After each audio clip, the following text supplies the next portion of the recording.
Bien avant l'avènement de l'islam, la péninsule arabique était une terre de tribus, de croyances disparates et de traditions profondes. Chaque tribu avait ses propres dieux, ses propres coutumes et ses propres codes d'honneur. Il n'y avait ni empire, ni roi pour régner sur le désert, seulement des loyautés scellées par le sang et d'anciennes rivalités. Mais au cœur de cette terre se dressait une ville à nul autre pareille, la ville entourée de montagnes arides et de vents violents, mais qui renfermait quelque chose de plus puissant que l'or ou les armées. La Kaaba, une simple structure cubique construite par les prophètes Ibrahim et son fils Ismaël, que la paix soit sur eux. C'était le premier lieu de culte dédié au seul vrai Dieu, Allah. Bien que les habitants de la Mecque se soient tournés vers l'idolâtrie, la Kaaba est restée un lieu sacré. Chaque année, des tribus de toute l'Arabie se rendaient à la Mecque, apportant des offrandes, des marchandises et des prières. La ville prospérait en tant que centre de commerce et de pèlerinage.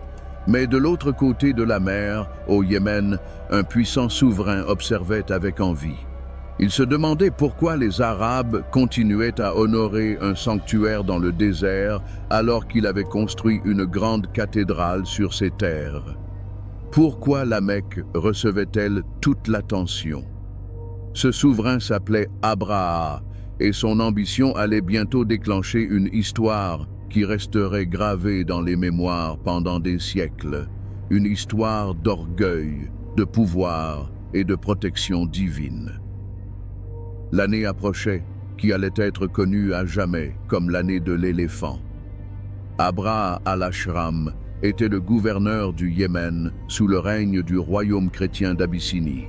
Il était ambitieux, fier et déterminé à faire de son territoire un centre de pouvoir et d'influence religieuse capable de rivaliser avec la Mecque et son Kaaba.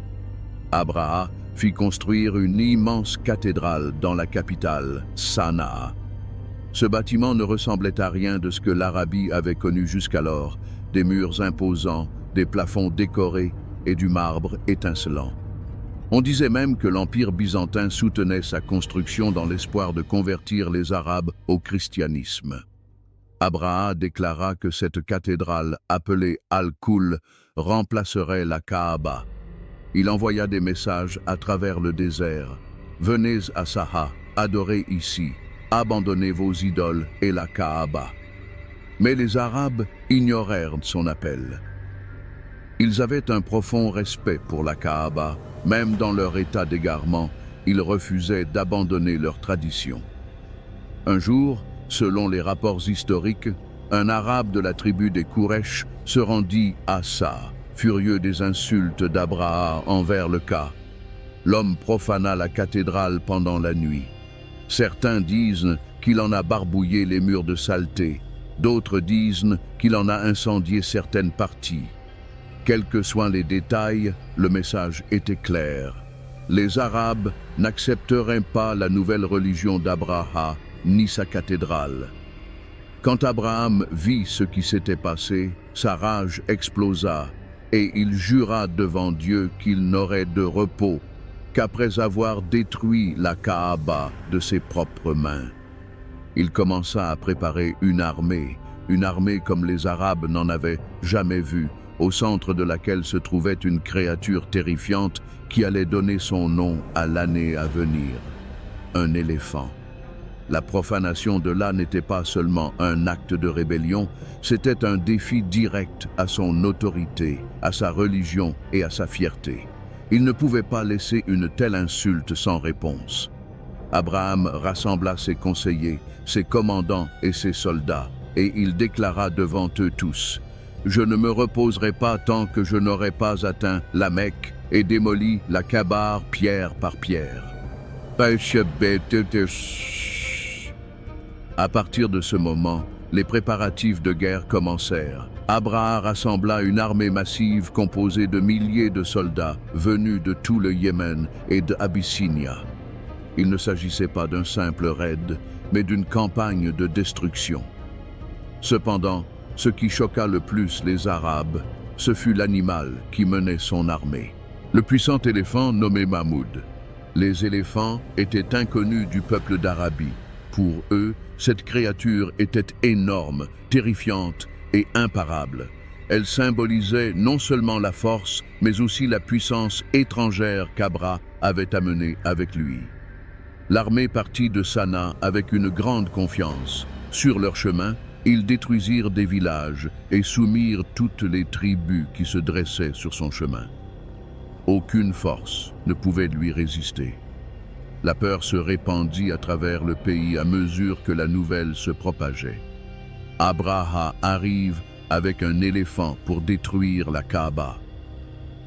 Mais tandis qu'Abraham marchait avec fierté et arrogance, il ne savait pas que ce voyage ne se terminerait pas par une victoire, mais par un châtiment divin sans pareil. Le désert allait bientôt devenir le théâtre d'un miracle dont les Arabes se souviendraient à jamais. L'armée d'Abraham avançait à travers l'Arabie comme une forteresse mobile. Les soldats marchaient en rang, leurs armes brillaient sous le soleil du désert et, à l'avant, l'éléphant Mahmoud avançait d'un pas calme et puissant, entraîné pour la destruction. Les habitants de toutes les régions qu'il traversait regardaient avec terreur. Aucune armée arabe n'avait jamais affronté une telle force. La plupart des tribus s'enfuirent, certaines se rendirent sans combattre, d'autres tentèrent de résister et furent écrasées. Alors que l'armée se rapprochait de la Mecque, la peur se répandit dans la région. Les Quraysh savaient qu'ils ne pouvaient pas résister à une telle puissance. Ils n'avaient pas d'armée, ils n'avaient pas d'éléphants, ils n'avaient rien qui puisse rivaliser avec les forces d'Abraha. Mais un homme se tenait debout avec dignité, le chef des Quraysh, Abdul Muttalib, le grand-père du futur prophète Muhammad, que la paix soit sur lui. Lorsque l'armée atteignit les faubourgs de la Mecque, elle pilla les terres environnantes et s'empara du bétail et des biens. Parmi les biens volés se trouvaient 200 chameaux appartenant à Abdul Muttalib lui-même. Avec courage et honneur, il décida donc de rencontrer Abraha face à face. Ce ne serait pas une rencontre entre égaux en termes d'armes ou de nombre, mais ce serait une rencontre dont on se souviendrait pour les paroles prononcées et la vérité qu'elles véhiculaient. Lorsque Abdul Muttalib entra dans le camp d'Abra, les gardes et les généraux furent frappés par sa noble présence. Grand, digne et calme, il ne se comportait pas comme un homme désespéré, mais comme un chef qui avait confiance en quelque chose de bien plus grand que le pouvoir. Abra l'accueillit et lui offrit un siège à ses côtés. Il s'attendait à ce qu'Abdul Muttalib supplie le cas de plaider pour sa ville et offre de l'or ou sa soumission. Mais Abdul Muttalib demanda autre chose. Il dit « Je suis venu pour demander la restitution de mes chameaux. » Abrahar fut surpris et dit « Je pensais que vous veniez me parler de votre maison sacrée, mais vous ne m'avez demandé que vos chameaux. » Alors Abdul Muttalib répondit par des mots qui resteraient gravés dans les mémoires pendant des générations. « Je suis le propriétaire des chameaux et je suis venu protéger ce qui m'appartient. Quant à la Kaaba, elle a un seigneur et il la protégera. »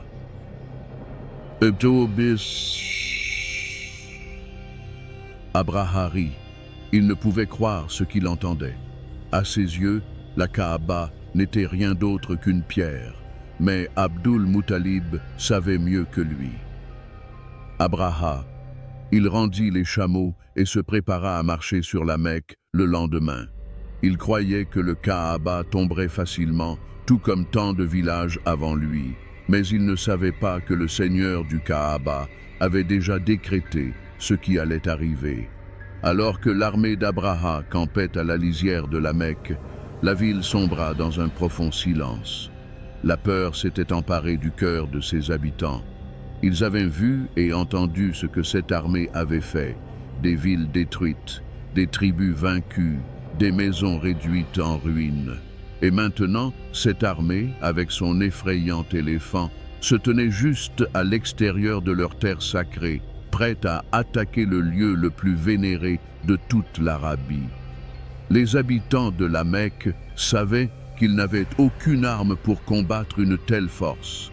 Ils étaient des marchands, des bergers et des pèlerins, pas des soldats.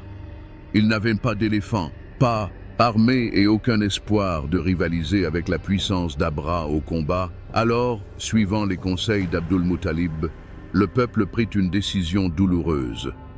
Ils partirent, emportèrent ce qu'ils pouvaient, rassemblèrent leurs enfants et grimpèrent discrètement dans les montagnes environnantes. Depuis ces hauteurs, ils allaient observer et attendre, incertains de ce qui allait se passer, mais plaçant leur confiance dans le Seigneur de la Kaaba. Avant de partir lui aussi, Abdul Muttalib fit une dernière chose. Il marcha seul jusqu'à la Kaaba, la maison sacrée d'Allah, et se tint devant elle. Il regarda ses murs, son revêtement noir et le vide de la cour qui l'entourait, puis il leva les mains et fit une supplication sincère. Ô Allah, chaque maison a un protecteur, et tu es le protecteur de ta maison. Ne laisse pas ton ennemi la détruire. Si tu le veux, ils ne peuvent lui faire de mal, mais si tu en décides autrement, alors il n'y a aucun pouvoir sauf le tien. Il n'invoqua pas les idoles, il ne supplia pas Abraha, il plaça toute sa confiance en Allah, celui à qui appartenait véritablement la Kaaba. Après sa prière, Abdul Muttalib rejoignit les autres dans les collines et la ville de la Mecque se retrouva vide, ses rues silencieuses, ses marchés fermés, ses maisons abandonnées et, en son centre, se dressait la Kaaba, sans garde, sans mur, sans défenseur. Mais elle n'était pas seule, car celui qui défend la Kaaba n'a pas besoin d'armée, et il préparait déjà sa réponse. Abraha, confiant en sa force, dormit paisiblement cette nuit-là. Ses soldats aiguisèrent leurs épées, préparèrent leurs armes et se mirent en rang. Le lendemain matin, ils marcheraient et ils croyaient, comme tous les tyrans avant eux, qu'ils étaient invincibles.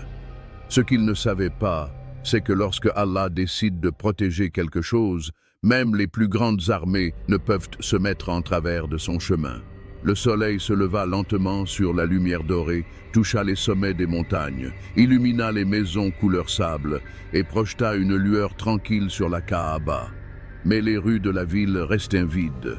Les habitants avaient disparu et l'air était chargé de tension. En contrebas, dans le camp ennemi, les soldats d'Abra se levèrent avec confiance et commencèrent leurs derniers préparatifs. Les lances furent aiguisées, les ordres furent criés, les armures furent enfilées, et au centre de tout cela se tenait la créature qui, selon eux, briserait la volonté des Arabes. Le puissant éléphant Mahmoud Abraha, debout, fier et imposant, donna le signal. Aujourd'hui était le jour où il détruirait la Kaaba et accomplirait sa mission. Il prouverait à toute l'Arabie que leur Dieu était faux et que leur maison sacrée était impuissante. Il ordonna à l'éléphant d'avancer, mais quelque chose d'étrange se produisit. Mahmoud, la même bête qui avait traversé le désert sans hésitation, s'arrêta soudainement. Il tomba à genoux et refusa d'avancer. Les soldats d'Abraham tirèrent sur ses rênes. Ils ont crié, ils l'ont frappé, mais l'éléphant ne se relevait pas. Ils l'ont tourné vers le nord, il s'est relevé. Ils l'ont tourné vers l'est, il a marché. Ils l'ont tourné vers le sud, il s'est déplacé, mais chaque fois qu'ils le dirigeaient vers la Kaaba, il retombait au sol. Les soldats étaient perplexes. Abraham était furieux, mais Mahmoud ne voulait pas faire un seul pas dans la direction de la maison d'Allah. Ce n'était pas de l'entêtement ordinaire, c'était quelque chose d'invisible, quelque chose de plus grand. L'éléphant, une créature d'une force incroyable, était maintenant paralysé par une force qu'aucun humain ne pouvait comprendre. Ses yeux fixaient la voiture, mais son corps refusait de bouger. C'était comme s'il pouvait sentir quelque chose que les soldats ne pouvaient pas sentir, une présence sacrée qu'aucune bête n'osait défier. Certains des anciens des tribus arabes qui observaient depuis les montagnes pleuraient à cette vue. Ils savaient qu'aucune puissance sur terre n'aurait pu provoquer cela, sauf le Créateur des cieux et de la terre. C'était un signe, Mais Abraham ne comprenait pas les signes. Son orgueil l'aveuglait. Il ordonna à ses hommes de se préparer au combat. Il croyait que les éléphants se remettraient en mouvement. Il croyait que son armée ne pouvait pas échouer. Ce qu'il ignorait, c'est que la véritable bataille avait déjà commencé et qu'elle ne serait pas livrée avec des épées ni avec des lances, mais depuis les cieux, car à ce moment précis, le ciel n'était plus vide, tandis que la terre restait immobile. Le ciel commença à bouger. Abraham et son armée restèrent immobiles, inconscients de ce qui approchait d'en haut.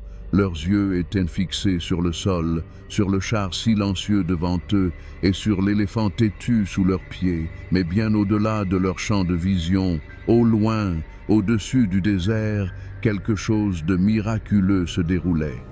De toutes les directions, est, ouest, nord et sud, arrivaient des volées d'oiseaux, de petits oiseaux de couleur sombre, inconnus des Arabes. Ils ne volaient pas en groupes aléatoires, ni ne tournaient en rond sans but comme les oiseaux ordinaires. Ils volaient en vagues précises, unis comme une armée, en formation parfaite. C'étaient les Habiles. Chaque oiseau portait 3 pierres, une dans son bec et une dans chaque griffe. Ce n'étaient pas des pierres ordinaires, elles étaient faites d'argile cuite, durcie et lourde, connue dans le Coran sous le nom de sigil. Personne n'avait jamais vu d'oiseau utilisé dans une guerre. Aucune armée ne s'était jamais préparée à une attaque venue du ciel. Les hommes d'Abraham rirent d'abord, mais leur rire ne dura pas longtemps. Soudain, les oiseaux descendirent, volant bas, rapidement et directement, et commencèrent à lâcher leurs pierres avec une précision mortelle. Chaque pierre, bien que petite, frappait avec une puissance inimaginable. Les soldats, touchés par elles, hurlaient de douleur alors que les pierres déchiraient leur peau, leurs os et leurs armures. Certains s'effondraient sur place, d'autres tentaient de fuir, mais les pierres les suivaient comme des flèches guidées. L'armée d'Abraham, autrefois fière et invincible, était désormais plongée dans le chaos. Les chevaux hennissaient de terreur, les hommes criaient et couraient, la formation s'était brisée, personne ne savait où se cacher, et les oiseaux continuaient d'arriver vague après vague, semant la destruction dans l'armée. Le sol, qui était encore ferme sous leurs pieds quelques instants auparavant, était devenu un cimetière. Ceux qui étaient touchés ne mouraient pas simplement, ils se désintégraient. Certains se retrouvaient avec des blessures purulentes, d'autres tombaient avec des trous brûlés à travers leur corps, leur chair fondue, leurs os brisés, leur pouvoir disparu. Abraham lui-même fut touché, bien qu'il ne soit pas mort immédiatement. Le châtiment avait commencé, sa peau commença à pourrir. Des parties de son corps se décomposèrent tandis qu'il voyait son armée tomber autour de lui. La fierté même qui l'avait amené ici s'effondrait maintenant pierre par pierre, homme par homme. Et pourtant, la Kaaba restait intacte, pas un seul oiseau ne volait près d'elle, pas une seule pierre ne frappait ses murs. C'était comme si les oiseaux avaient reçu l'ordre de punir les envahisseurs et de protéger la maison d'Allah. En quelques instants, la puissante armée qui avait terrifié toute l'Arabie avait disparu. Il ne restait plus que des cadavres, des armes brisées et un silence si lourd qu'il semblait résonner dans le désert. Et au-dessus de tout cela, le ciel était à nouveau clair.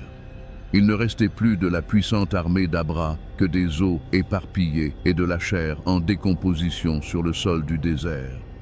Les soldats qui avaient marché avec fierté et force étaient désormais silencieux, détruits par des créatures plus petites que leurs mains, portant des pierres pas plus grosses que leurs poings. Mais le châtiment n'était pas encore terminé. Abraham, le fier commandant qui avait juré de détruire la Kaaba, ne mourut pas au combat. Au lieu de cela, il fut laissé briser, humilié, blessé et maudit. Son corps était rongé de l'intérieur. Sa peau commençait à se détacher morceau par morceau. Chaque pas qu'il faisait pour retourner au Yémen était rempli de douleur et de honte. Il retourna sur ses terres non pas en vainqueur, mais en avertissement, non pas en roi, mais en homme dépouillé de sa dignité par décret du Tout-Puissant, puis il mourut. Sa mort ne fut pas honorée, elle ne fut pas commémorée avec gloire. Ce fut une fin tranquille et misérable pour l'homme qui avait tenté de détruire la maison d'Allah. De retour à la Mecque, les gens revinrent lentement des montagnes, ils marchèrent dans les rues silencieuses, passant devant les restes brisés de ce qui avait été l'armée la plus redoutée de la région.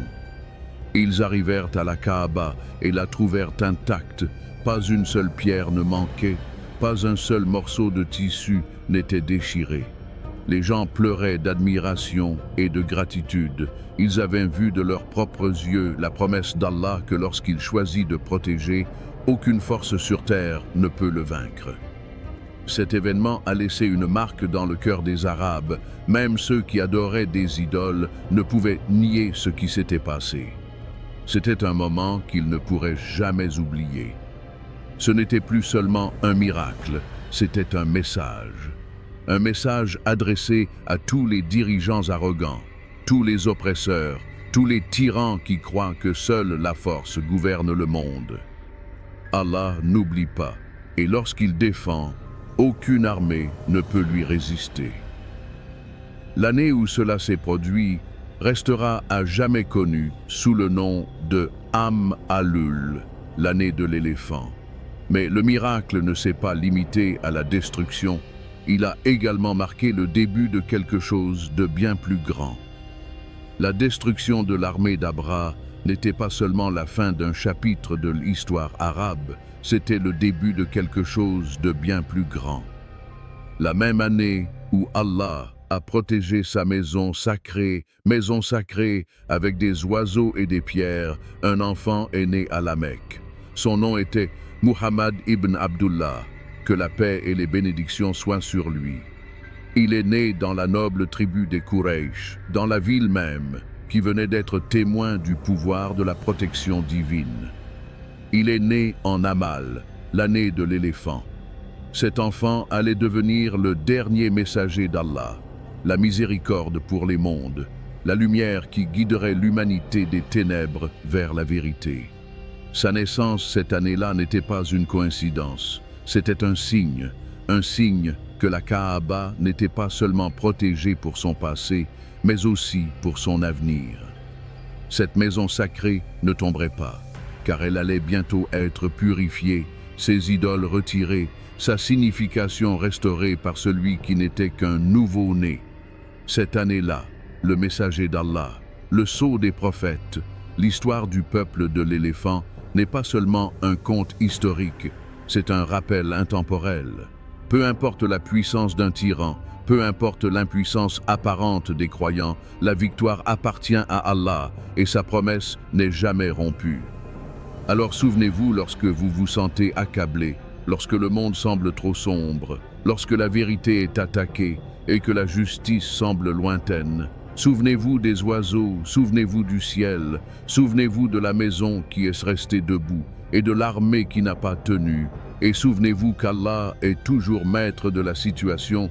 Si cette histoire a touché votre cœur, si elle vous a rappelé la grandeur d'Allah et la vérité de son message, alors ne vous arrêtez pas là, abonnez-vous à cette chaîne Iman Allen, où nous vous présentons les histoires oubliées, les leçons cachées et les signes intemporels de la puissance d'Allah. Aidez-nous à diffuser le message en partageant cette vidéo avec quelqu'un qui a besoin de se rappeler que la foi est plus forte que la peur et qu'Allah garde nos cœurs fermes sur son chemin, tout comme il a gardé sa maison debout, protégée et bénie. Merci d'avoir regardé et que la paix soit avec vous où que vous soyez.